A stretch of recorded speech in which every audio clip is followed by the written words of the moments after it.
reason. You look at the running back from Kansas City, Skip, he opted out because of his mom. Yep. You know, some people opted out because they had kids that had pre-existing conditions. And it's like, you know what, it's just not worth the risk. I think one of the McCourtys, I think he's staying at a hotel the entire season to make sure he doesn't, whatever it might transpire, that it doesn't come home to his wife and to his kids. Okay. So, to me, Bill Belichick turned into one of those sort of delusional geniuses who says, I am so great at what I do. He didn't understand just how much Tom Brady meant to him because he didn't want him there anymore. I am so great that it won't matter how many cogs I lose on defense. So he loses Kyle Van Noy and a Landon Roberts to the Dolphins. And then Jamie Collins is gone, and he trades Deron Harmon, and Danny Shelton's gone. And all of a sudden, who's left except Gilmore, who's too expensive for them to keep one more year after this year? Correct. And now he's wrecked his knee, and I don't know what obviously he's I think it was a quad. It was a quad. Yeah, I think he had a surgery on his quad. All right, so the point is that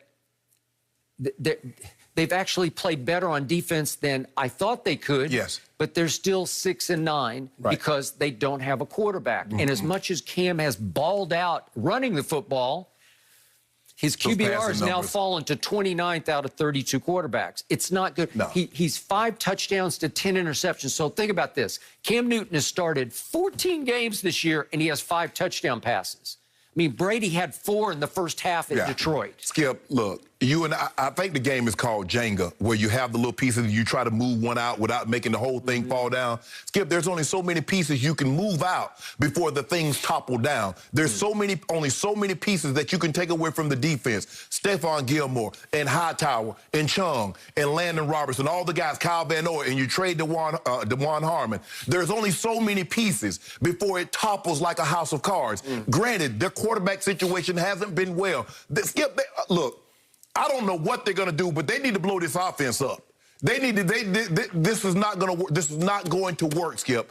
And Cam has something to do with that. But it's not like he's throwing to Mike Evans. It's not like he's throwing to Godwin and Antonio Brown. Nope. But Skip, look. Tom Brady left. He got more talent on the offensive side while really not sacrificing anything defensively because Tampa has the number 7 scoring defense, which, they've given up some yards, but at the end of the day, yards don't beat you. Points beat you. Yeah. And they've been pretty good at that. Tom Brady, from number 1 scoring defense, from 2001 and 2019, if you average it, he's had the number 1 scoring defense for 19 years.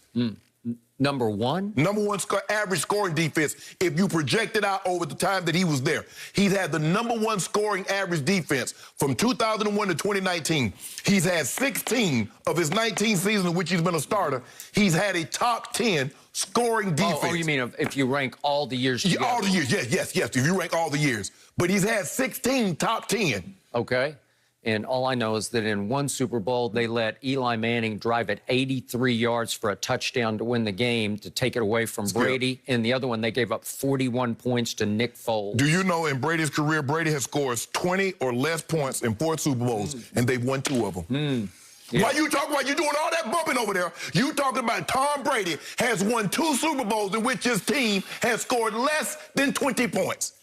To go undefeated, Tom Brady did what he always does in Super Bowls. He drove them in the first Eli Super Bowl 60 yards and hit Randy Moss with a 5-yard touchdown pass with 2 minutes to go to put them up 14-10, and it should have stood up because if you're that good, if you're number 1 scoring defense, you got to be able to stop Eli Manning. Are you kidding me? If you talk, hold on, time How out. did Bill Belichick get a pass for that? If you Tom Brady, first of all, why is Eli even on the field with Tom Brady? If Tom Brady is GOAT, why is even Eli there? The GOAT goated him. He did exactly what he did. Skip, his man He's won 6 Super Bowls with 6 game-winning drives in fourth quarters and overtimes. That's outrageously great, and you still hate on it. No, Skip. I'm just saying, a man averaged 36 for a season, and then he gets to the Skip. How do you put up 33 points in a Super Bowl game and lose it 41-33 with your best defensive player, the guy who played the most snaps on your defense, Malcolm Butler, benched for the game, inexplicably benched? But you see what you do, Skip? You take the situation in which he gave up 33 and they lost the game, but you don't say how he held Atlanta scoreless for the last 20-plus minutes of a ball game. You never mention that. You don't mention how in the Legion of Boom, how he held Russell Wilson scoreless in the fourth quarter. You won't mention that. But think about what Tom Brady did against the Legion of Boom in the fourth quarter. 124 yards passing and 2 touchdowns just in the fourth quarter. Let me ask you a question. Think about what he did to Atlanta. 246 yards just in the fourth quarter and overtime. So let me ask you a question. Whew. If Coach Belichick defense doesn't do what it does, if it doesn't pitch a shutout, they let Russell get 4 points. They let Russell get 8 points. Do they win that game? So it really wouldn't have mattered.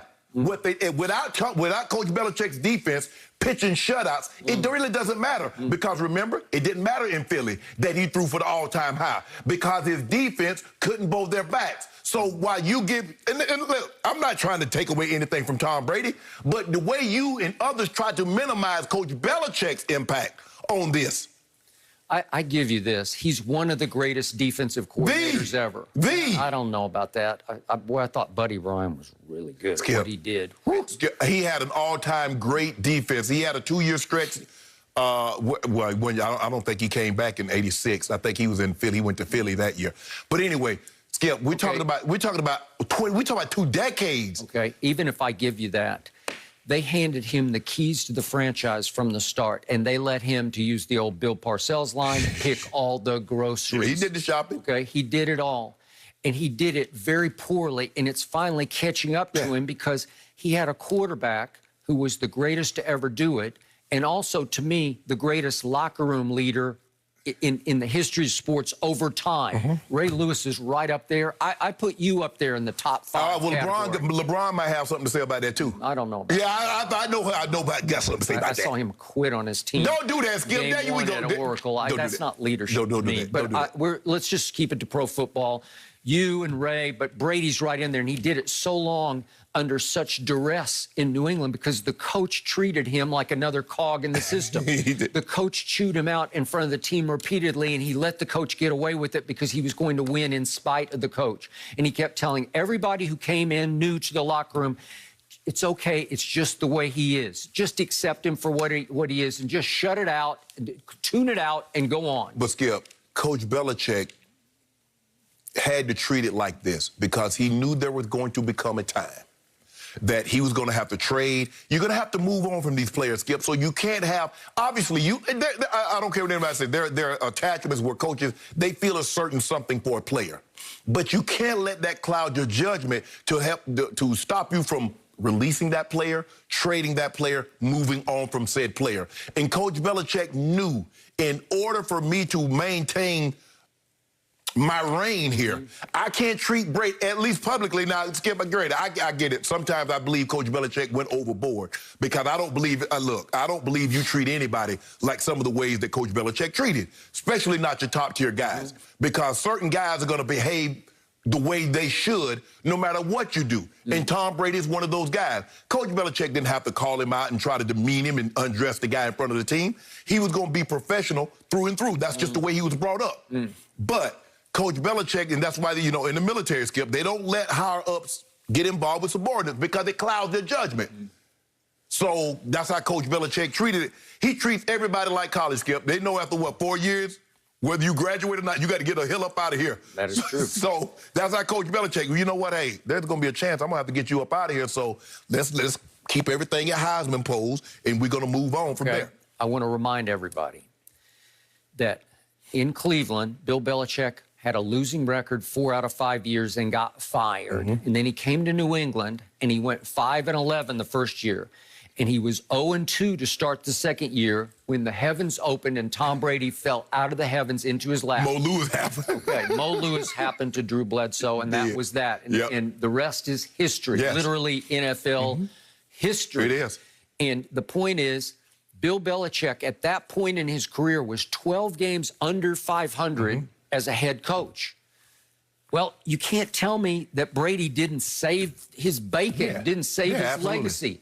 And again, so many mistakes. Save your job. He didn't even have no legacy at that point in time. He was just a defensive coordinator. Well, he launched his legacy. Right, yes. And then over time in New England, Belichick was able to get away with so many poor personnel decisions, especially building up to last offseason. I kept telling you, What is he doing? Because he was doing nothing. I don't know where the money, I still don't know where the money went. I don't either. I don't know okay? So in the end, Cam Newton's not the answer throwing the football there. And I'm afraid it's not going to work, and I'm afraid he won't be back. I could be wrong about that, but I'm afraid he won't be back in New England. I agree. Is Jarrett Stidham the answer? No. I know we've just seen him in little bursts, such as last night for a quarter and a half, but he sure doesn't look like the guy to me. Well, Skip, here's a guy that had a head start on Cam on the offense. He did. So you would have thought that, and that's what I was thinking. I was like, well, he has a head start on Cam in the offense with no preseason games. Yep. Basically, everything is virtual. So he's going to be the starter. The mere fact that Coach Belichick went out there and got him, and Cam started basically a month later,